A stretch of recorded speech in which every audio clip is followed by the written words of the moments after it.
Se nos ha enseñado mucho de alfa y omega, inicio y final, pero ¿qué hay de lo que sucede mientras tanto entre estos dos puntos?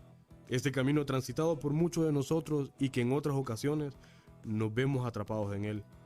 Un físico nos relata a través de su pluma educada no solo en matemática, pintura y radiación, sino también y mayormente en la escritura. Ernesto Sábato y su atisbo a la mente de un asesino sin antes serlo. Ernesto Roque Sábato, el autor del cual vamos a estar hablando el día de hoy, nació el 24 de junio de 1911 en la ciudad de Rojas, provincia de Buenos Aires. Hijo de Francesco María Sábato y Giovannina Ferraro, inmigrantes italianos procedentes de Calabria. Y pues como dato para este autor, él fue el 10º de 11 hijos. ¿Qué te parece, Jorge? Bien latinoamericano. Sí, yo creo que dejaron un poco atrás sus raíces Italiana. O tal vez, yo creo que también en Italia se da bastante lo de las familias Numerosas. bastante numerosas, correcto. Quizá, tal vez dejaron el parmesano a un lado y se vinieron un poquito más a la baleada sencilla. Posiblemente. En 1937 obtuvo el doctorado de Ciencias Físicas y Matemáticas en la Universidad Nacional de La Plata. Con el apoyo de Bernardo Hussey, le fue concedida una beca anual para realizar trabajos de investigación sobre radiaciones atómicas en el laboratorio Curie en París. Y yo creo que este es un dato que difícilmente lo vamos a encontrar cuando estamos hablando de la vida de un escritor. Sí. Es algo bastante peculiar. Estamos hablando de un físico y matemático. Correcto, y también, además de pintor. Y también no era cualquiera, ¿verdad? De cualquier instituto en el que estaba. Los Curie, de la familia que vienen de que los únicos que han recibido 2 Nobel. Pero bueno, ese ya es otro tema. Es otra historia, es Sí. otro tema. No. Pero sí es muy interesante asociarlo con la literatura. Y agregando también a lo que mencionas, también creo yo, de que uno casi no encuentra información de ellos. De Borges quizás sí, más. Pero de Sábato, no tanto, creo que ya por sus afines, sus inicios y entre otras cosas, pero ya sabremos de ello. Correcto. Y ahora, todos se estarán preguntando, yo me pregunté también, ¿qué hacía un físico y matemático escribiendo y pintando? Correcto. Explorando su faceta artística. Entonces, aquí hay otro dato. En 1943, debido a una crisis existencial, decidió alejarse de forma definitiva del área científica para dedicarse de lleno a la literatura y a la pintura. Él definió a la ciencia como amoral, porque llevaría al mundo hacia el desastre. ¿Qué te parece? Sí, creo que también se da bastante en este movimiento de escritores, no solo argentinos, sino que del impacto en todo el mundo. En este entonces, que 35 al 60, pongo un lapso. Correcto. Ahí nada más, la cantidad de escritores buenos que salieron en esta ventana de tiempo. Ajá. Sí, pero sobre todo creo que nos impacta bastante eso, que haya empezado en un área totalmente opuesta. Ajá, opuesta. Racional completamente. Exacto, pero esa parte racional como que llegó a un punto en que se lo hizo pues caer en esta crisis existencial y decir, ok, necesito explorar otra fase. Ya humanizar un poco más lo que estoy haciendo, tal vez explorar mis sentidos, mis emociones, decirle al mundo lo que estoy sintiendo, que difícilmente lo podría expresar a través de los números o de la física. Sí, yo también considero, ya opinión bien personal, que debe ser también el aspecto de querer ayudar a la gente, o sea, tratar de comunicarse, porque los afines políticos de él eran del Partido Comunista, ¿no? Sí, entonces, correcto. Con esta ideología que se manejan de que es que quieren un mundo de igualdad, no estoy ni a favor ni en contra, ese es un tema para otro episodio quizá, pero también esta idea de querer darle sentido a todo, incluso en un tiempo futuro, ya hablaremos de ello también, él se ve envuelto en una organización para ayudar al resto de gente. Así es, él, y no solamente él, creo que también otros escritores también apoyaban este movimiento. Yo digo, todo este movimiento de ese lapso de tiempo, entre el 35 al 60, sí siento que fue una generación bastante productiva para el mundo. Pero bueno, el túnel. Y pues, ¿cómo inicia esta novela? Hablando de cosas interesantes de él también, antes de iniciar, vamos, ¿no? A que es un asesinato y que nos lo da desde el primer párrafo. Bastará decir que soy Juan Pablo Castel, el pintor que mató a María Iribarne, Supongo que el proceso está en el recuerdo de todos y que no se necesitan mayores explicaciones sobre mi persona. Entonces vamos desde ahí, de nuevo, a la persona que viene a ser este hombre, ¿no? Nos da la idea desde la primera línea de que hubo un homicidio. Y no es ningún spoiler. Correcto. Cuando decimos, el libro trata sobre un hombre que mató a una mujer y está relatando Sí. esa tragedia o esos hechos, porque no sé hasta qué punto él lo mira como algo trágico. Porque también se da bastante, bueno, incluso Albert Camus, creo que lo pronunciaron por ahí en su momento. Entonces, quien sepa francés, porque sabe francés, nos corrigen no cuando creo. escuchemos esto, llegó a felicitarlo por el trabajo que se realizó en este libro, ¿no? Que a quien ya leyó El extranjero también, si no ha leído El túnel, vaya y hágalo. Va a encontrar bastante relación entre ellos, el movimiento del absurdismo, el existencialismo, la necesidad de darle sentido a las cosas, lo de la madre. Correcto. Sí. Y eso es algo que se debate bastante bueno, ya entrando en la historia, ya que Sí. iniciaste. En este caso es la historia de Juan Pablo Castel, Correcto. que confiesa o abre el libro diciendo, ok, soy fulano de tal, soy Juan Pablo Castel y maté a María Iribarne. Correcto. Ahora el punto es cómo la maté y por qué la maté, qué me llevó a hacerlo. Y comienza a relatar la historia, pero algo muy interesante, desde su punto de vista. Sí, nos da la noticia ya en primera persona, ya se sabe lo que sucedió, nos lleva a un contexto donde el tiempo o los hechos ya han sucedido. Entonces tenemos también, así sucedió en mi persona, supongo que también vos y espero que los que nos están escuchando, donde podría imaginarse a uno donde está frente a una persona en su celda y que le está contando sin ningún tipo de negación, sin ningún tipo de culpa, por el hecho de haberle quitado la vida a una persona que dice amar.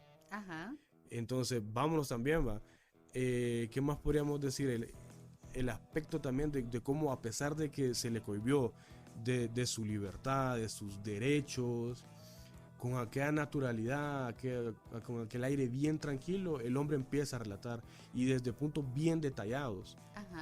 Pero volvemos a lo mismo, que un punto bastante detallado desde su perspectiva, porque algo interesante de esta novela es que lo conocemos a él, conocemos los hechos y conocemos a la misma María, pero los conocemos como él nos la está retratando. A través de los ojos, o en este caso de la palabra de la él. palabra de él. Entonces, ¿cómo podemos decir nosotros que todo ocurrió de esa manera?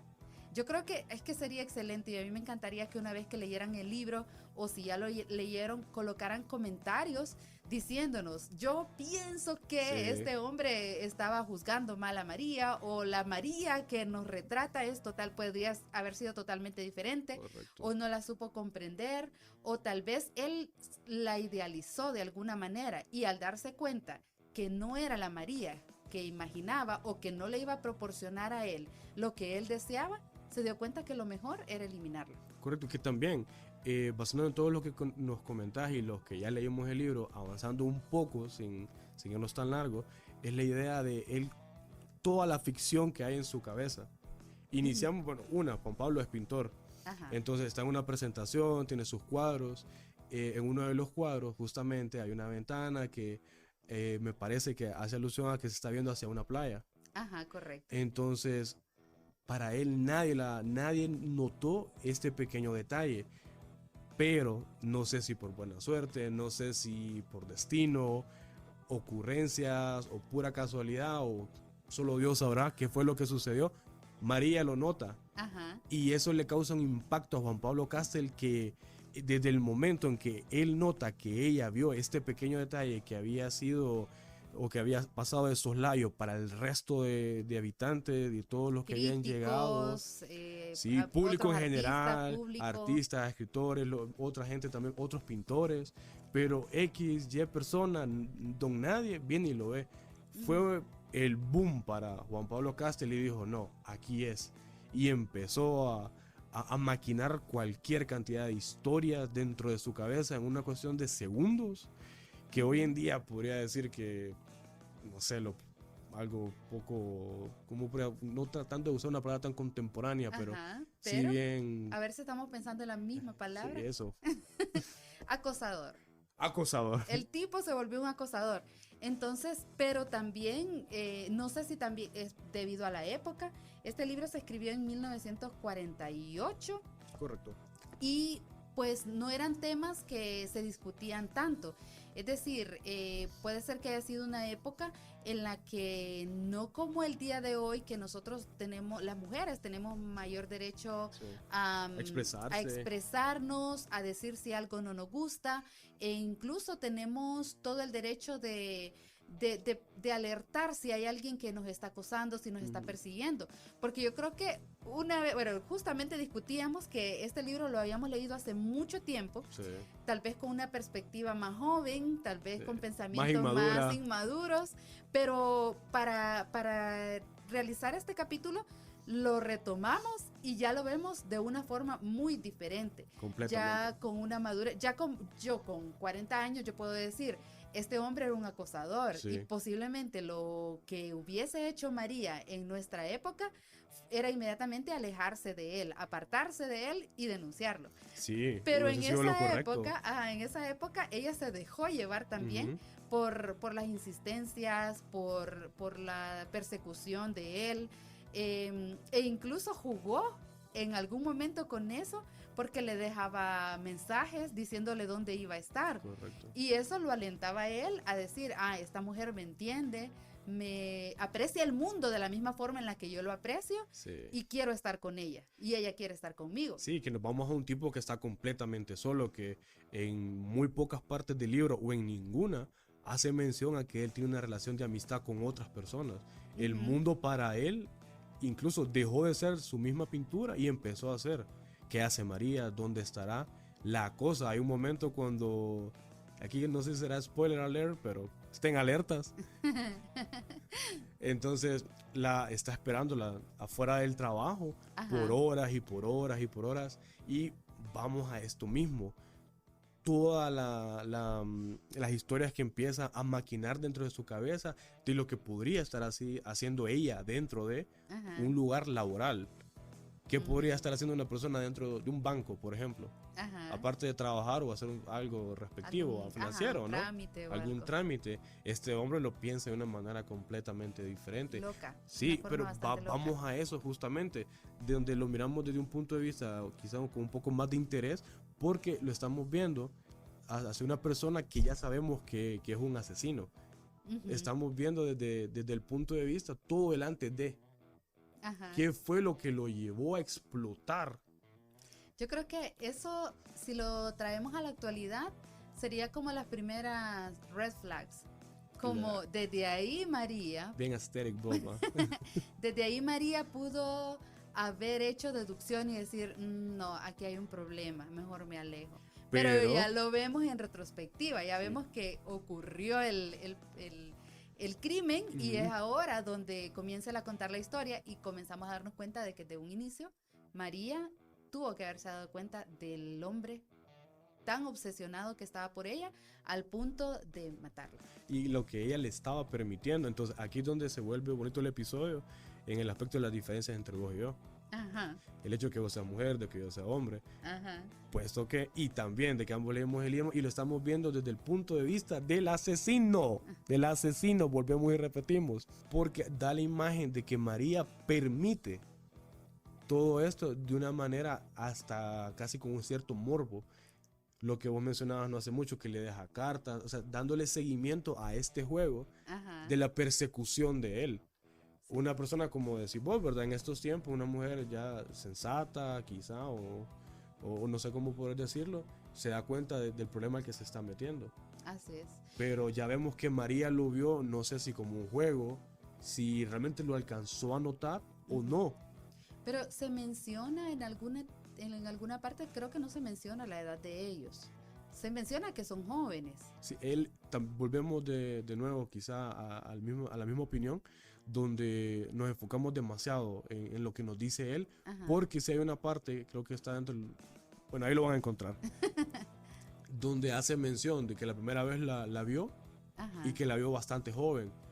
Unos encuentros después, ya él con cierto recelo, con cierto resentimiento, Y también en busca de hacerle comentarios reprochables y negativos a ella, no sé con qué interés, le da a entender de que no está tan joven. Buen punto. Que creo que habría que retomar esa parte. O también nos pueden comentar ustedes, ¿verdad? Justamente, les invitamos que nos den su opinión. Ajá, ¿quién está en lo cierto en cuanto a las edades? Y tomando el tema de la obsesión. Oye, me te interrumpo en algo, ¿sabes qué sería bueno? Alguien que tenga la habilidad de escribir, que se va a aplaudir, yo compraría ese libro. Alguien que cuenta la historia, pero desde la perspectiva de María. Así. De hecho, y sí, yo te iba a comentar que creo que eso le faltó a Sábato, pero sí. De igual forma ya vamos a tocar ese tema, o lo tocamos de una vez, que Ernesto Sábato solamente escribió o publicó 3 novelas. Sí, porque las otras las quemó. Las quemó. Bueno, y de hecho nosotros ya en el club de lectura leímos El Túnel. Leímos también sobre Héroes y Tumbas, que es la continuación, podría decirse. Sin ser continuación. Sin ser continuación del Túnel. Y estamos pendientes con Abaddon, El Exterminador, que es la tercera novela.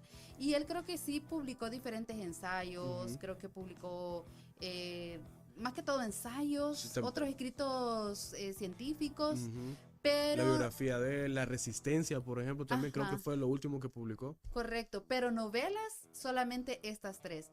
Y cuando leíamos sobre Héroes y Tumbas, nos enterábamos que ese libro fue publicado debido a que su esposa lo obligó prácticamente. Lo obligó, sí, porque él estaba a punto de quemarla. Era tal su nivel de perfección que la leyó y dijo, esto no sirve, lo voy a quemar. Pero ahí estaba su esposa que sensatamente le dijo que lo podía publicar, le gustó, y pues gracias a eso tenemos esa otra obra que en algún momento espero que podamos hablar también de ella. Y va a suceder, y qué bueno que la esposa hizo eso, porque con Sobre Héroes y Tumbas también nos da un libro bastante interesante, al punto incluso que críticos llegaron a desglosar el informe sobre ciegos. El informe sobre ciegos es que se llama, ¿verdad? Correcto. Sí, también donde hacen un mundo paralelo solo a este informe y lo relacionan bastante con el trabajo de Ernesto Sábato, la organización que buscaba a los desaparecidos, que se me escapa el nombre ahorita.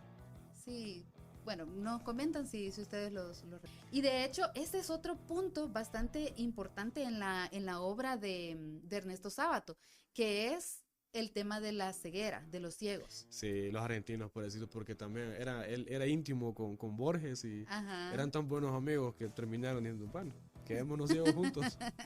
Sí, y cómo toca él ese tema y lo pone...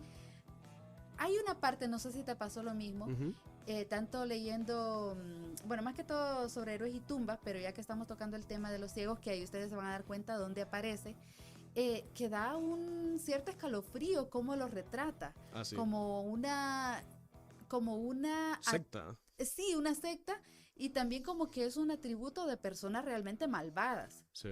Entonces, ese es otro tema. Estamos por leer en algún momento Abaddon el Exterminador, y espero yo que haya una conclusión y que nos dé más luz sobre este tema de los ciegos. Sí. Pero conociendo la pluma, la tinta, el bolígrafo, como le quieras llamar, de Sábato, no sé. No va a decir nada. Sí, realmente no lo veo, y es lo que nos viene a gustar realmente, de que sale con una sorpresa, pues, de que nos cuenta el final del libro, pero nos obliga a llevar a conocer el proceso para que nosotros seamos jueces. Y vuelvo a repetir realmente de que sí me hubiese gustado de que alguien escribiera eso, la perspectiva de María, o la perspectiva de otro personaje por acá, que ya hablaremos de él. Solo Allende, guardémoslo por ahí. Allende también sería bueno, aunque él no tuvo una participación tan directa, pero fue parte y sí, hay muchas preguntas que quedan en el aire. ¿Por qué la actitud de Allende tan ajena, creo, a lo que estaba pasando cuando él debió haber tenido una participación más activa en la historia de estos dos? Tan reservada, diría yo, tan natural. Para mí que sí fue parte de este mismo juego psicópata de parte de esos dos personajes realmente. Posiblemente. No sé por qué, y no sé si te pasa, o si le pasa a los lectores que nos escuchan, que tendemos a colocar un rostro a las personas, a nuestros personajes, ¿verdad? Los personajes del libro. Y yo siempre le he puesto la cara de Borges Allende. Ah, ¿en serio? Sí, no sé por qué desde el inicio fue así como que algo bastante parecido a Borges. Yo no el rostro, pero sí quizás ciertos rasgos del cuerpo realmente, pero Ujú. no el rostro. No sé En- por qué siempre creo que es por el hecho de que es ciego. Ajá, Lo imaginé casi sin, bueno, lo imaginé sin rostro, pero sí con barba blanca y larga y ajá. de traje y bastón. No, no, no, ese no es Allende. Allende se parece bastante a Borges. No sé, no te digo. Entonces, ahora, ¿qué más podemos decir sobre este libro, Jorge? Antes de continuar también recordándoles, invitándoles a que den like tanto en YouTube como en Spotify, nos compartan, nos ayudan a crecer y poder seguir compartiendo ese tipo de material que es de nuestro agrado tanto para nosotros como para ustedes. Y que Y nos comenten, también que nos comenten sus ideas, como les decíamos, si ya leyeron el libro, si les gustó, si no les gustó, si hay por ahí alguna publicación de alguien que cuente la perspectiva de María, sería genial leerlo. sí, Los invitamos, ¿verdad? Los correcto. traemos acá y hablamos Sí, sobre yo eso. necesito ver en los comentarios de cualquier plataforma que digan, no, yo estaba del lado de este personaje por X, y Z motivo. Y es que es bastante interesante que una vez que releemos el libro, Sí, nos damos cuenta que sí está tratando de justificarse. sí. O sea, yo maté a esta mujer, Pero por esto. pero por esto, o sea, no fue toda mi culpa, ella también lo provocó. Y ahí creo que sí está como un poco diferente, o no sé cómo lo ves con la historia del extranjero, que Ah, justo sí. hace poco retomábamos ese libro, pero sí creo que ahí hay un contraste porque en el extranjero, aunque este hombre no está del todo contento con lo que pasó, obviamente, pero también al final se da cuenta de que fue un error. Sí. Siento que se redime al final, como que dice, sí, fue un error, pero en este libro no ocurre de esa manera. No, y también a pesar de que hay bastantes semejanzas, vemos que en el extranjero hay una persona más neutral en todo lo que está sucediendo. Ajá, Y llegamos a comentar incluso con vos no hace mucho de que alcanzamos a ver a Juan Pablo Castell bien inmaduro, ajá, bien de que sucede esto ahorita, pero no estoy cómodo, me desespero.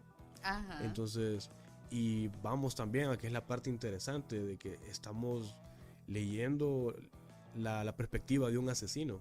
Entonces correcto. uno entiende a comprender lo que está sucediendo, pero no a justificar. Ajá. Fíjate que he notado que hemos sido bien injustos, tanto vos como Beben algo. Estamos preguntando mucho, pero ¿qué te parece a vos? Después sentiste la libertad de preguntármelo vos a mí, pero yo tomé la iniciativa.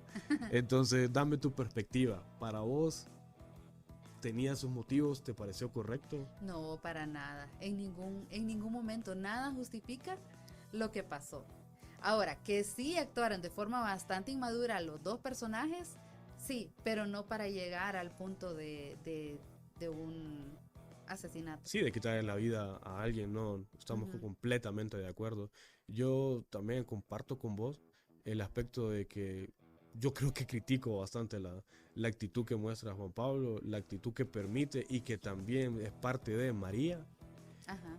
y también del que ya hemos hablado ahorita, Allende. Se preguntarán quién es Allende. Es nada más y nada menos. Que el esposo de María. Na, na, na, na. Bueno, antes de continuar solamente les digo, ya hablamos de la obsesión, ¿verdad? De él, que era una obsesión, ya hablamos de que tenía pocos comunicación ¿Sí? con, ajá, perfecto. Ok, Continuemos con Allende. ajá. Entonces, Allende era el esposo de María.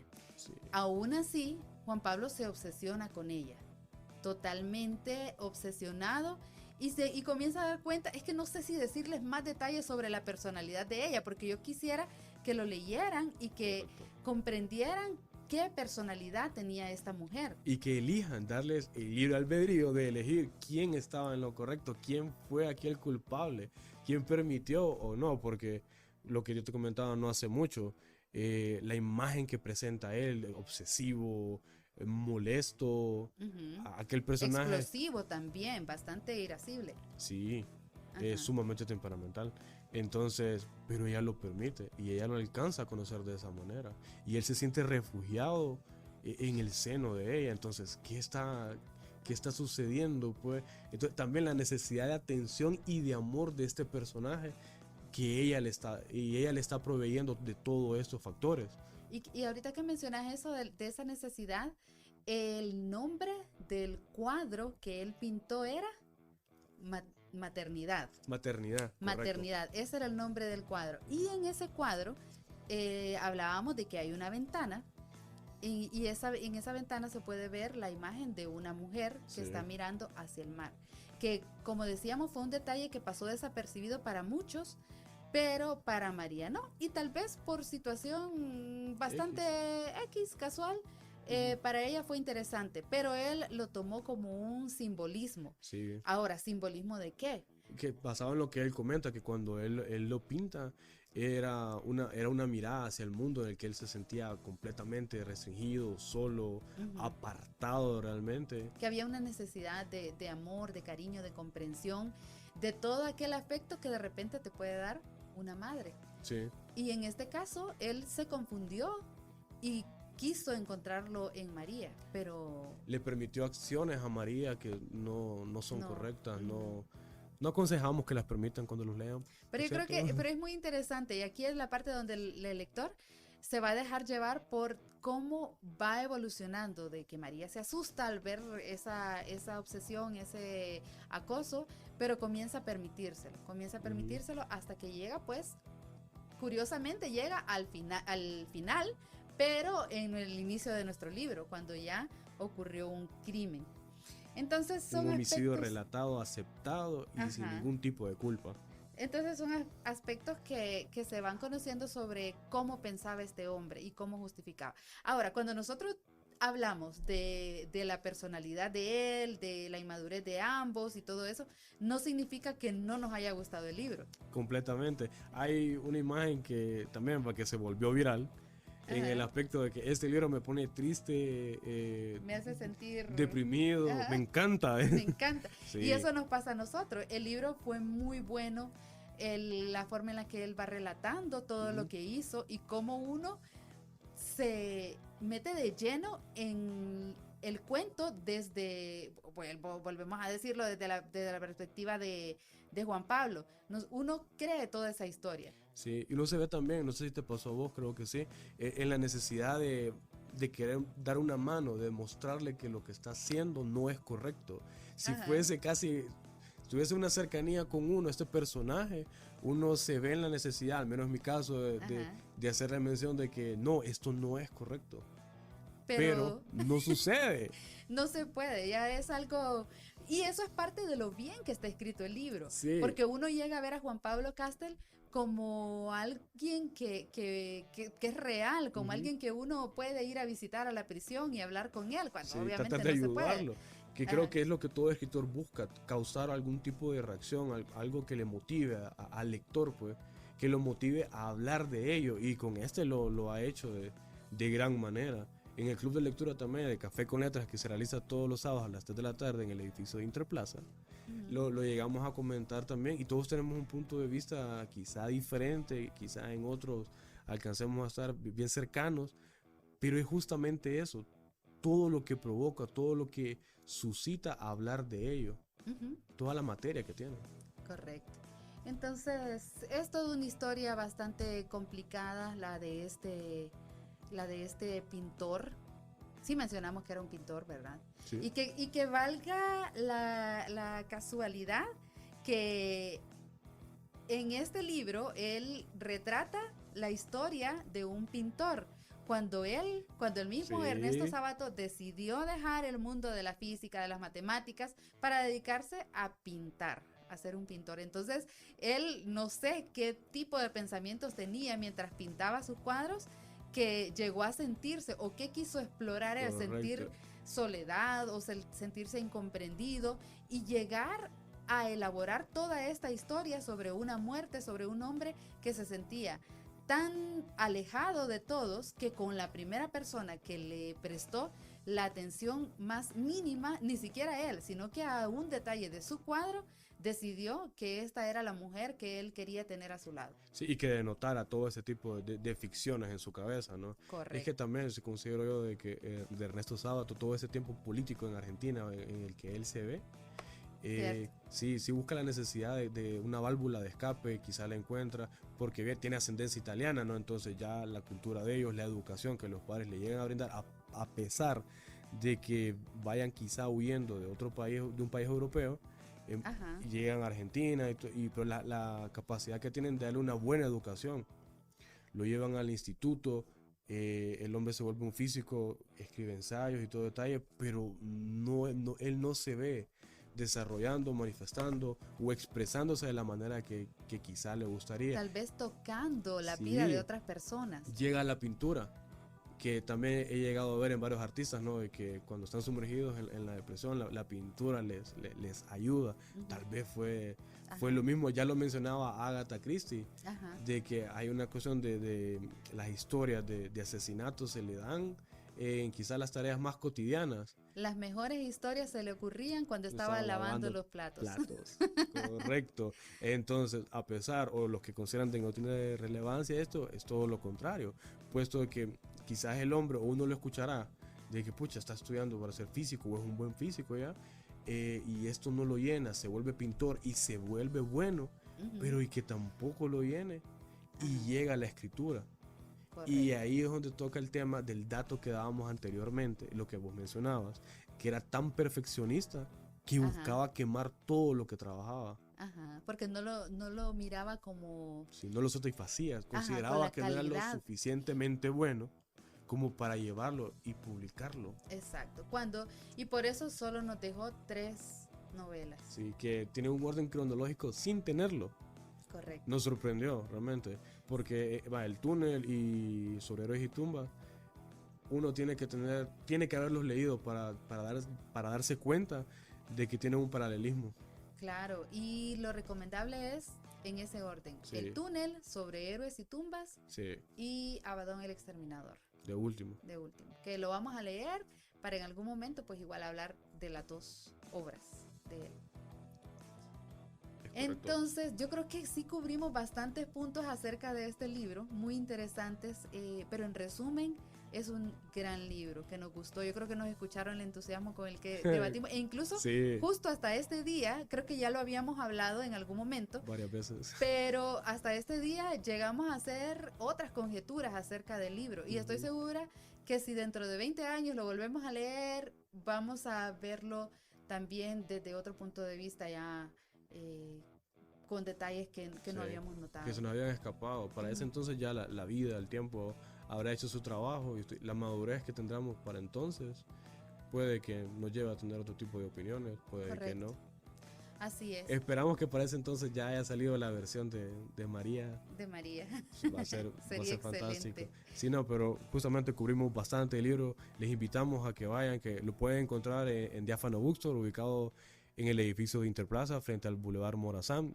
Les invitamos a que nos compartan, que le den like, para poder seguir creando este tipo de contenido que es de nuestro agrado, y esperamos que el de ustedes. Y no sin antes dejar ir lo del código de descuento para el libro del túnel, todos los que se presenten y hagan mención de que escucharon este episodio, y justamente el código es Allende. Allende, perfecto. Y también hablando de yo sé que ya estamos cerrando, pero es que hay tantas cosas que cubrir acerca de este libro. Este túnel es inmenso. Este túnel.